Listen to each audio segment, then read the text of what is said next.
అందరికీ నమస్కారం. Welcome to Janaganamana. Annamalai Kuppuswamy పరిచయం అక్కర్లేని పేరు ఇది.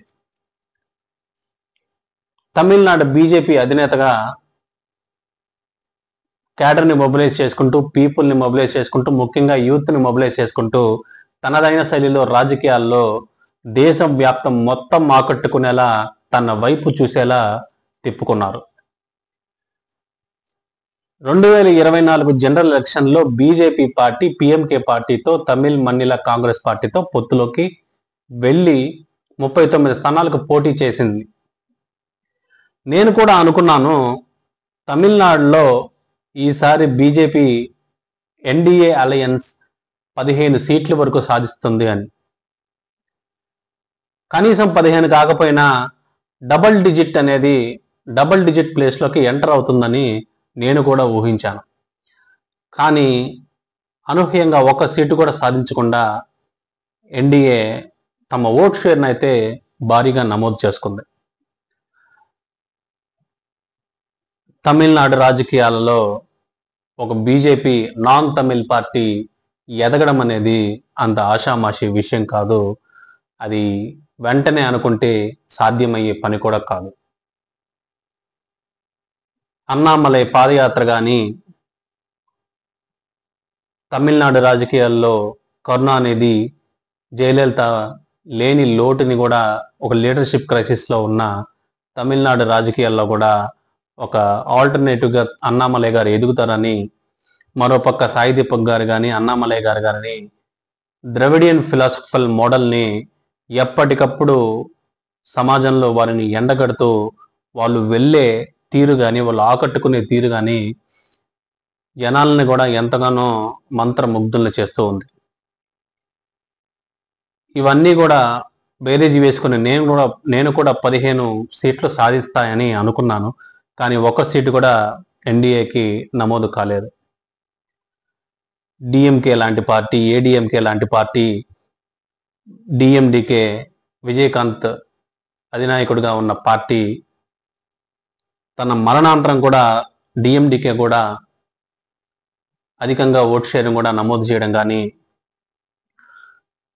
ఎప్పటి నుంచో పాతుకుపోయిన సిపిఐ, సిపిఎం పార్టీలు కానీ, ముఖ్యంగా అధికారంలో ఉన్న డిఎంకే పార్టీ కానీ, విసికే పార్టీ వీటన్నిటిని కూడా ఎదుర్కొని నిలబడాలి అంటే అంత అయ్యే విషయం అయితే వెంటనే కాదు. ఓట్లు చీలే ప్రక్రియలో ఏ పార్టీ అయినా నష్టపోవచ్చు, ఫలితాలు కూడా తారుమారు అయిపోవచ్చు. అయితే ఇదిలా ఉండగా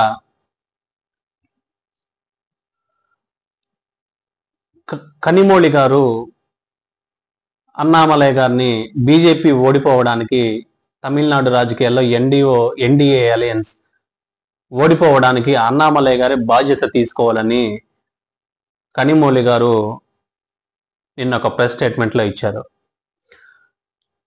కానీ అన్నామలై గారు అందుకు స్పందిస్తూ, నాకు నమోదైన 4,50,000 ఓట్లకి ఒక్క ఓటుకు కూడా నేను డబ్బులు ఇవ్వకుండా గెలిచాను. మా నాన్న పేరు కరుణానిధి అయితే కాదు, మా నాన్న పేరు కుప్పస్వామి అని తెలియజేశారు. మా నాన్న కుప్పస్వామి ఒక సాధారణమైన ఫార్మర్ అని, నన్ను ఎప్పుడు నీతిగా నిజాయితీగా ఉండమని, న్యాయంగా నడుచుకోమని ఎప్పుడు నిత్యం నాకు బోధిస్తుండేవారని అన్నామలై గారు కనిమొళి గారికి చురకలంటించారు. సరే, ఏదైతే ఏముంది, మొత్తానికి తమిళనాడు రాజకీయాల్లో బీజేపీ తమ ఓట్ షేర్ని పెంచుకుంది. మొత్తానికి ఎన్డీఏ అలయన్స్ కూడా 18.27% టోటల్గా ఓవరాల్గా తమ ఓట్ షేర్ని నమోదు చేసుకుంది.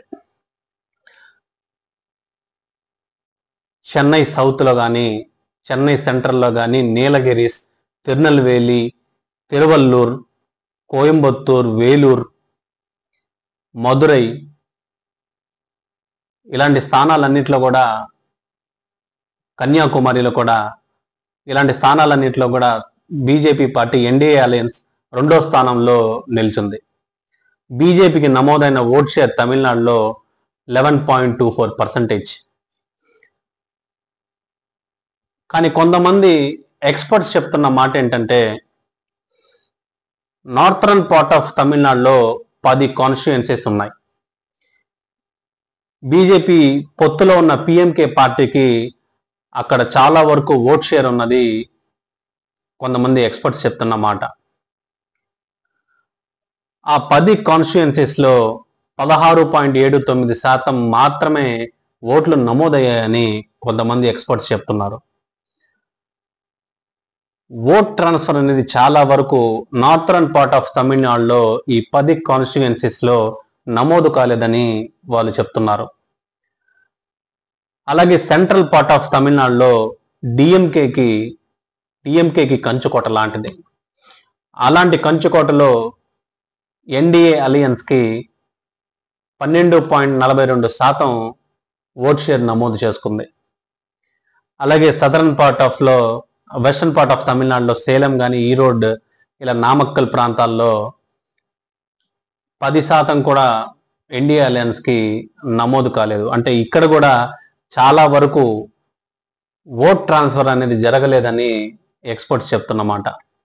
సరే, ఏదైనప్పటికీ కూడా మొత్తానికి అన్నామలై గారు రాబోయే 2026 ఎన్నికల్లో అధికారం స్థాపిస్తామని బల్లగుద్ది చెప్తున్నారు. ఏ పార్టీ అయినా మొదట్లో అంచెలంచెలుగానే ఎదుగుతూ ఉంది. ఒకేసారి అందలం ఎక్కే పార్టీ రాజకీయాల్లో ఎక్కడా ఉండదు. తమ ఓట్ షేర్ని ఎప్పుడు పెంచుకుంటూ పోతామని అన్నామలై గారు బలంగా చెప్తున్నారు. తమిళనాడు రాజకీయాలలో ఎమోషనల్లీ కనెక్టెడ్ పీపుల్ గనక కరుణానిధి, జయలలిత గారికి ఎమోషనల్గా బాగా కనెక్ట్ అయి ఉన్నారు. కరుణానిధి, జయలలిత అనే ట్రంప్ కార్డ్ నేటికి కూడా పనిచేస్తూ ఉంది. జయలలిత గారు చనిపోయిన 8 ఏళ్ల తర్వాత కూడా ఏడీఎంకే పార్టీ 20% ఓట్ షేర్ నమోదు చేసిందంటే సాధారణమైన విషయం కాదు. ఏదైనప్పటికీ అన్నామలై గారు 2026 తమిళనాడు ఎన్నికల్లో అధికారం స్థాపిస్తామని తన కాన్ఫిడెన్స్ ని బలంగా చెప్తున్నారు. భారత్ మాతాకి జై. జై హింద్.